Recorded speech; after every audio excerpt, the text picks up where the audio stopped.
let's move on to our next question. Please. What unique approach or teaching style do you bring to your vocal coaching, and how do you tailor it for an online audience? Yeah. Well, there's a lot of uh, there are a lot of methods and thoughts and studies and information out there about music education and about singing.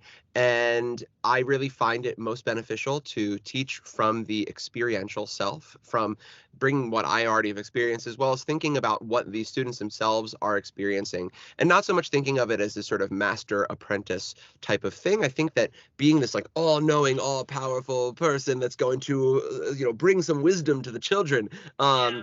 is sort of an outdated way of thinking of things. Instead, I find it to just be better to just be a lot more human. I think just being a person that is on their own Absolutely. road of self-discovery, and just, I'm 33, but I feel like I'm so much younger than so many of my colleagues and peers, and yet I'm so much older than so many of my students. So I just feel like there's a lot of life yet to live, and I feel like I'm always learning, and I feel like people themselves are also learning and discovering and figuring things out. And I think that music is such and singing is such a wonderful way of storytelling and just sharing one's emotions, and especially when you think of it from a theatrical perspective. And so I'm always really trying to connect on a personal level with my students, and having them bring their personal selves into their music, while of course also making sure that there is a lot of excellent vocal technical balance happening.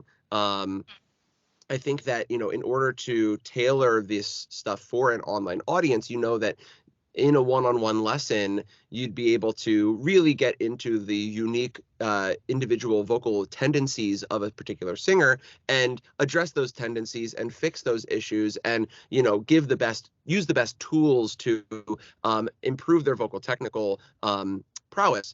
However, I think that in the wide range of an online audience, there are so many different unique voices, but there are general trends among these voices. There are things that are sort of applicable to all singers. For And so sure. Yeah. letting the online content be primarily a little more general, a little bit more like, here are some thoughts about these general vocal things that could be beneficial to you, and more talking about the interest and the humanity and those types of things that I think people find a little bit more interesting and can connect to, and then encourage them to come in for one-on-one lessons so that they can get that unique training.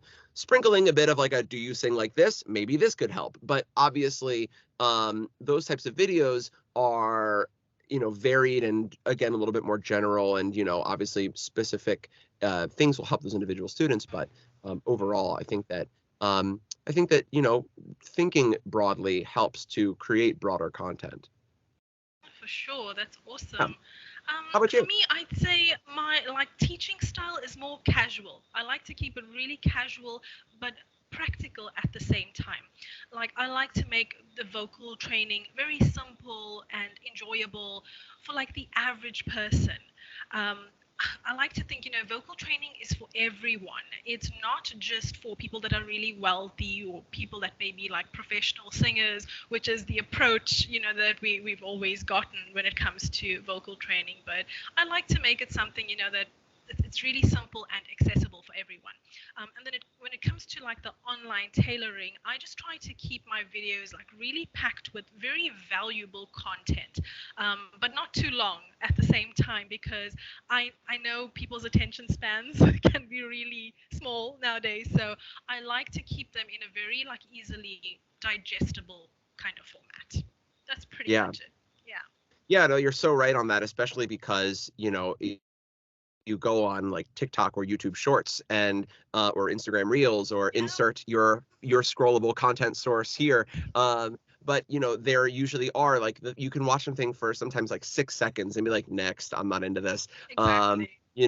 Let alone watching a video that actually is 3 to 5 minutes. Like, you used to think like 5 minutes is so short, but now it's like, no, give me 60 seconds is generally my max that I do, unless I'm posting something like crazy 90 seconds.